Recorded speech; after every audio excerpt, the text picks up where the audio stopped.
Olá, sejam bem-vindos. Esta é a primeira edição do nosso programa de entrevistas Palavras Consoladoras, pelo canal YouTube, que levará a todos, durante 15 minutos semanalmente, conteúdos da doutrina espírita. A responsabilidade por esses conteúdos é da UME, União Municipal Espírita de Caxias do Sul, e hoje o nosso entrevistado é o nosso querido amigo e irmão Jaime Perim, que é presidente da União Municipal Espírita de Vacaria, que também faz parte da nossa terceira região.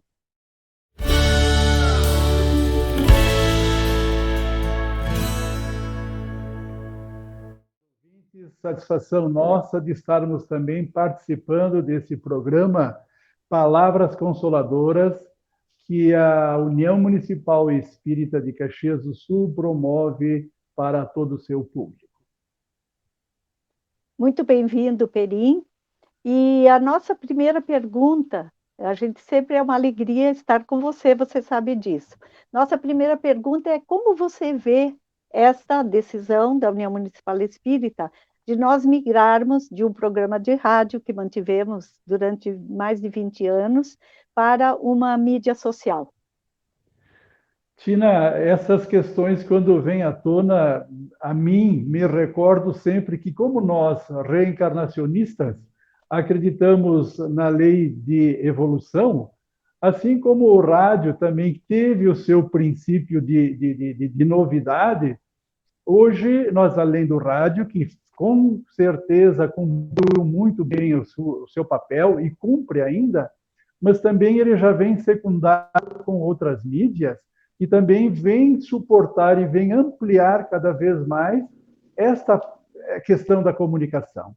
Então, a gente vê com muita tranquilidade, assim, com muita alegria, porque, embora, digamos novamente, o rádio continuará a fazer cumprir a sua missão, fazer o seu papel, mas as novas mídias que hoje estão surgindo nos parecem que trazem assim mais expansão, conseguirão atender muito mais um público que, em princípio, o rádio também não mais atingiria.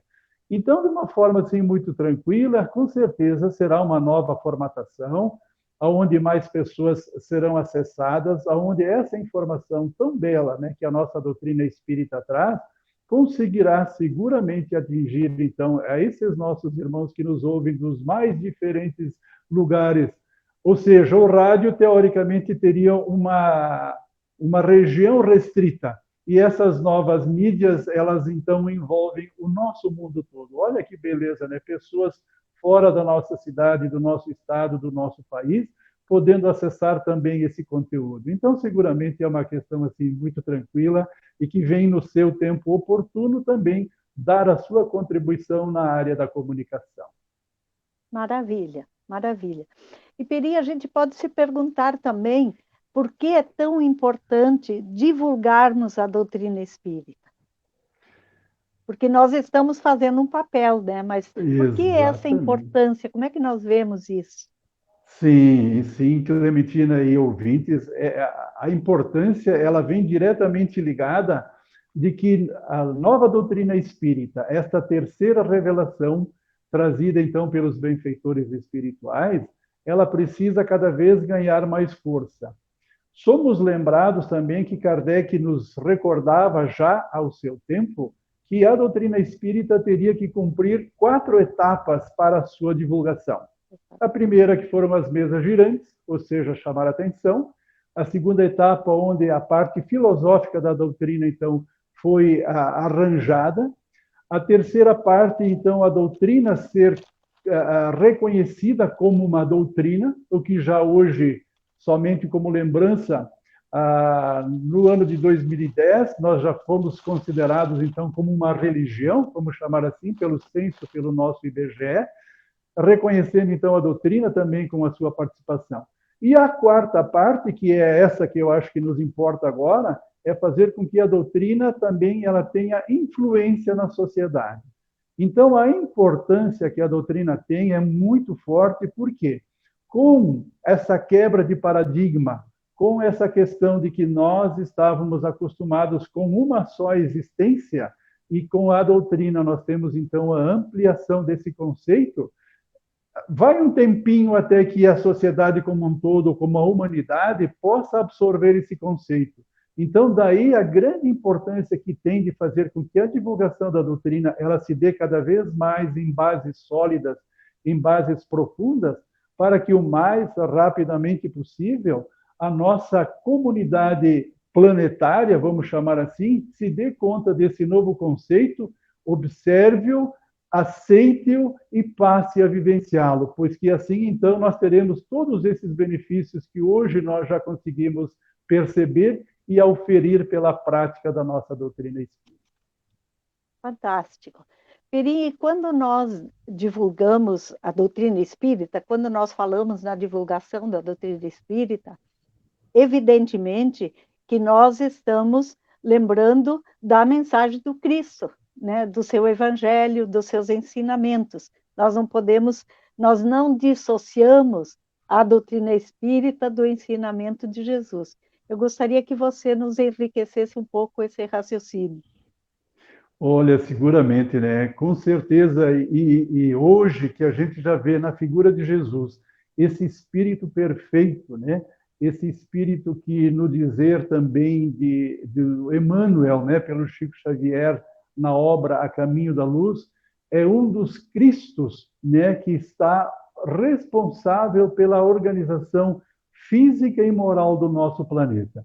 Então, não há como dissociar essa figura desse nosso Mestre Jesus, que veio e não precisaria ter vindo pela sua qualidade, pela sua amplitude, não precisaria vir até o nosso bairro aqui nesse planeta, vamos chamar assim, né? Mas que pelo seu grande amor, pela sua dedicação, pelo seu auxílio a todos nós ainda pequenos dentro dessa caminhada evolutiva, se dispôs a vir aqui para nos dar não só as regras básicas do bem conviver, mas também o exercício e a exemplificação. Então, isso é muito rico, é muito bonito, e a gente lembra, às vezes, também, Clementina, de que hoje, felizmente, a figura de Jesus ela passa a ser vista não apenas como um líder religioso, mas como alguém muito superior, como alguém, até no dizer do nosso próprio Divaldo, né, esse ser incomparável que conseguiu, então, dividir o tempo antes de Cristo e depois de Cristo. Então, vejamos assim a sua amplitude, a sua profundidade e a sua beleza. Então, reconhecermos nele, como nos lembra também a própria questão 625 do nosso Livro dos Espíritos, qual foi o modelo que Deus deu ao homem para lhe servir de guia e de modelo? Então, quem é que deve nos guiar? Quem é que pode ser o nosso modelo para o qual esse processo evolutivo nós temos que complementar? Então, é Jesus.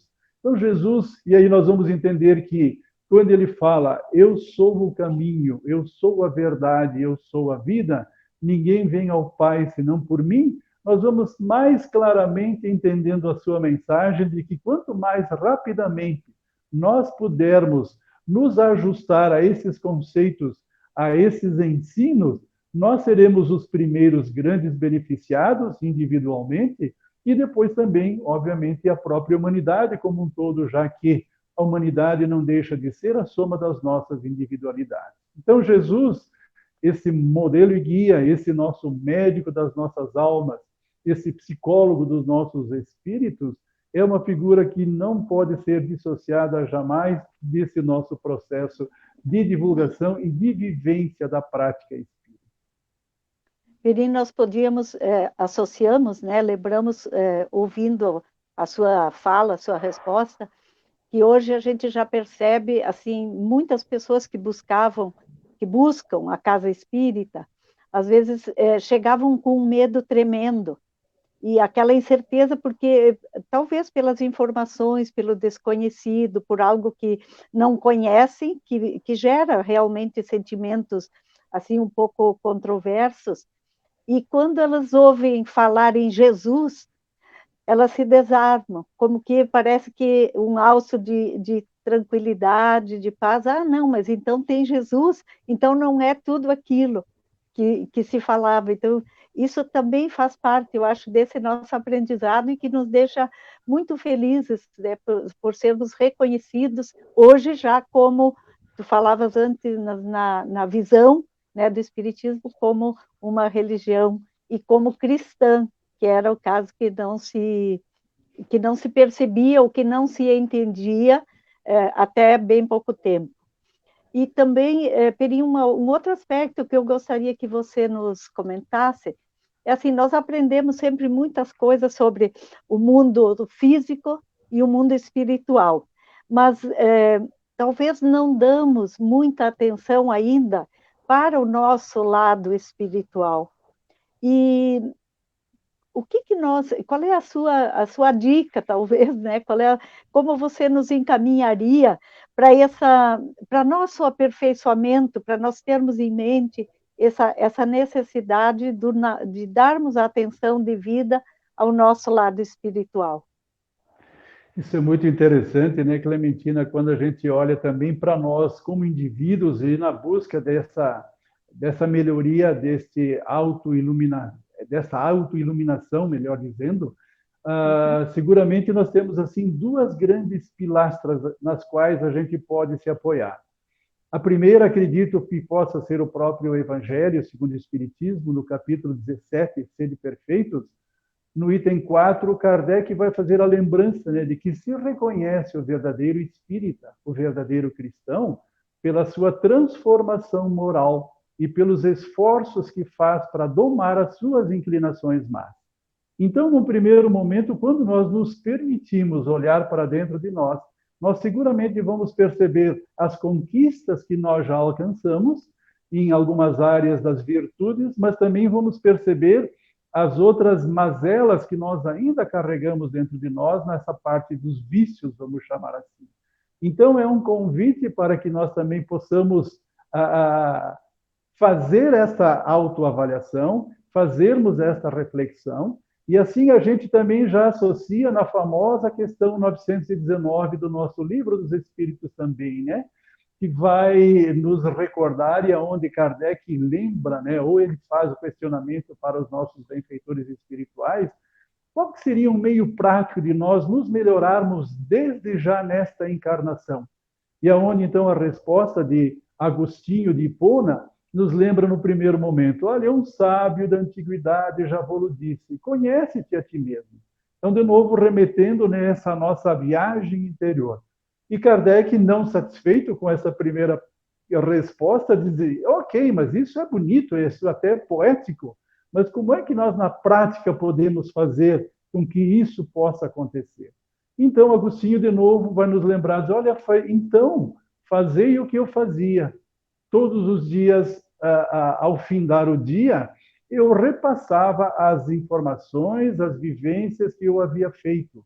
E percebia pela ótica da razão, pela ótica do bom senso, aquelas que eu já havia acertado e as outras que eu ainda não fui muito feliz nas minhas escolhas.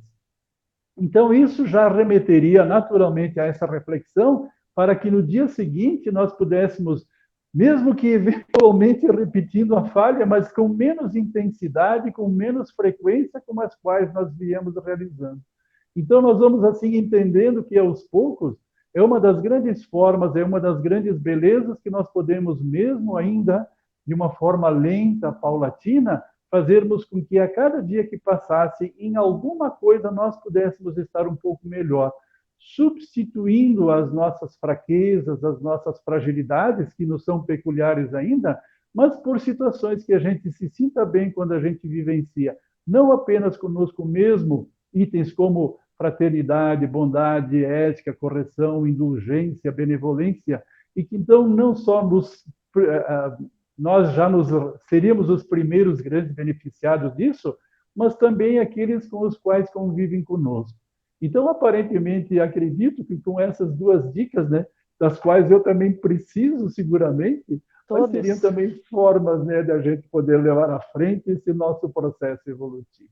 Muito obrigada, Perinha, é isso mesmo. Quem sabe nós desejamos que cada um de nós possamos introjetar um pouco dessa reflexão que a gente trouxe aqui hoje.